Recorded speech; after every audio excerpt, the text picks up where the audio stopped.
Hello students, it's me Shreya और आज हम स्टार्ट करेंगे क्लास 12 का राजनीति विज्ञान का चैप्टर नंबर फर्स्ट, जो है हमारा शीत युद्ध का दौर। ठीक है, तो इसमें ये आपका सेशन है 2024 से 25 का है और आज हम स्टार्ट करेंगे शीत युद्ध का दौर। चैप्टर नंबर फर्स्ट है इसका, बहुत इजी नोट्स है। होपफुली आपको पसंद आए। अगर आपको पसंद आए तो प्लीज़ वीडियो को लाइक करना, शेयर करना और चैनल को सब्सक्राइब करना। Thank you. ओके, तो स्टार्ट करते हैं। सबसे पहले हमारा है शीत युद्ध का अर्थ। शीत युद्ध का अर्थ क्या होता है? तो शीत युद्ध का से अभिप्राय ऐसी स्थिति से है जहां तनाव और संघर्ष तो होता है परंतु युद्ध नहीं होता। मतलब कि शीत युद्ध का मीन्स हिंदी में इंग्लिश में हम बोलते हैं कोल्ड वॉर। ठीक है, इंग्लिश में हम शीत युद्ध को क्या बोलते हैं? Cold war. यहाँ पे लिख देती हूँ, कोल्ड वॉर।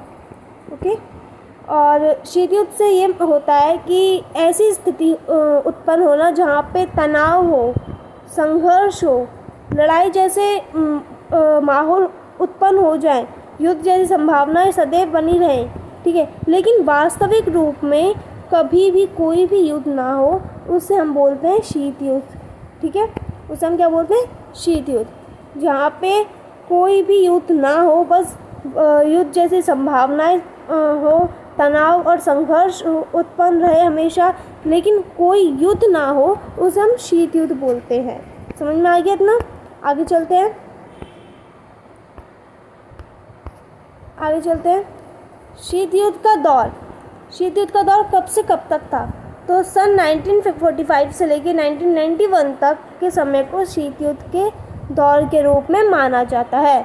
ठीक है, इस काल में जो अमेरिका यूएसए और यूएसएसआर जो था, उनके बीच क्या थी? तनाव और संघर्ष जैसी स्थिति थी, जिसे हम शीत युद्ध बोलते हैं। ऐसी स्थिति थी कि हर रोज़ ये लगता था वहाँ के लोगों को कि आज लड़ाई होती है, कल लड़ाई होती है, अब लड़ाई होती है, तब लड़ाई होती है, परंतु लड़ाई नहीं होती थी, मार पिटाई नहीं होती थी, बस स्थिति रहती थी, तनाव संघर्ष जैसे माहौल रहते थे। लेकिन वास्तविक रूप में इन दोनों देशों के बीच में कोई भी लड़ाई नहीं होती थी। ठीक है, सिर्फ संघर्ष, तनाव जैसी स्थिति रहती थी, जिसे हम शीत युद्ध की संज्ञा कहते हैं। आगे चलते हैं।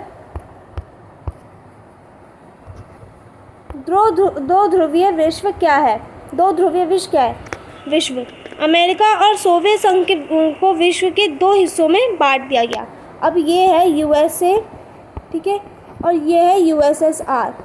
ठीक है, मैं आपको अभी वो दिखाऊंगी, मैप दिखाऊंगी वर्ल्ड का। उसमें क्या है? पूरा जर्मनी का है, जिसमें जर्मनी के बीच में एक खेमा कर देता पूर्वी खेमा, एक खेमा कर देता पश्चिमी खेमा, जिसे एक खेमे को बोलते हैं, पश्चिमी खेमे को बोलेंगे हम इसमें कहते हैं यूएसए, और पूर्वी खेमे को हम बोलेंगे इसमें यूएसएसआर। ठीक है, ये ऐसे दो खेमे कर देते। कहाँ पे? जर्मनी में बर्लिन की एक दीवार है वहाँ पे। ठीक है, ये आप आगे पढ़ोगे।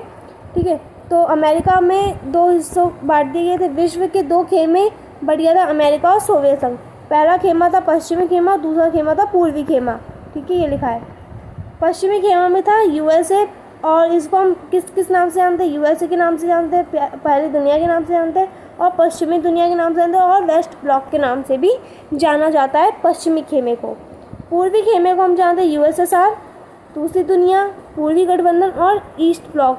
इन नामों से पश्चिमी और पूर्वी खेमे को जाना जाता है। ये आपके 1 मार्क्स में एमसीक्यू में पूछा जा सकता है पेपर में। ठीक है, तो ध्यान रखना। आगे चलते हैं।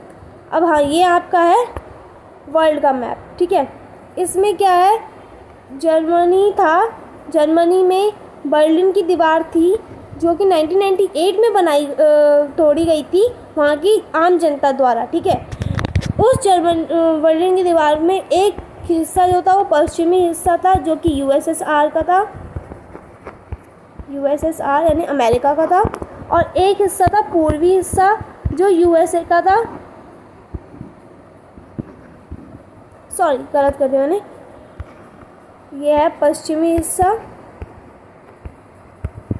ठीक है, यूएसए का, अमेरिका का, और ये पूर्वी हिस्सा USSR यानी सोवियत संघ का। ठीक है, तो ये जर्मनी की बर्लिन की दीवार है, वहाँ पर ये खींची गई थी। ठीक है,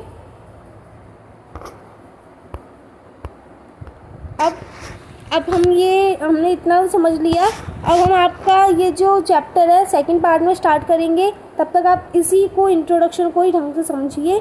और होपफुली आपको वीडियो इतनी पसंद आई होगी।